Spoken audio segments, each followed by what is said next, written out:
নমস্কার বন্ধুরা, দীপার রান্নাঘরে আপনাদের স্বাগত। এটা আমার প্রথম ভিডিও। আমি আজকে আমার ঘরে ঠাকুরের জন্য প্যারা মিষ্টি বানাচ্ছি, সেটাই আপনাদের সঙ্গে শেয়ার করছি। হাফ লিটার মাদার ডেয়ারি দুধের প্যাকেট থেকে দুধটা কড়াইয়ে নিয়ে নিলাম। এবার দুধটাকে ফোটাবো যতক্ষণ না এটা খোয়া ক্ষীর হচ্ছে। দেখুন এবার এটা হয়ে এসেছে। এবার অল্প পরিমাণ চিনি দিয়ে এটাকে নাড়াতে থাকবো যতক্ষণ না এটা খোয়া ক্ষীর হচ্ছে।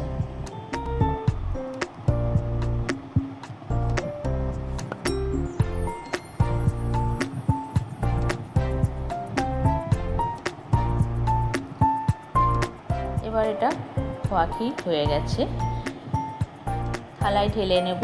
ঠান্ডা হওয়া পর্যন্ত অপেক্ষা করব।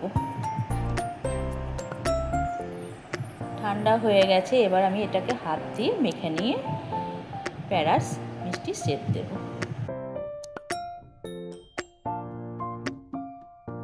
দেখুন বন্ধুরা, আমার প্যারা মিষ্টি তৈরি হয়ে গেছে। আশা করি আপনাদের এই ভিডিওটা খুব ভালো লাগবে। আবার আপনাদের সঙ্গে দেখা হচ্ছে নেক্সট ভিডিওতে। নমস্কার।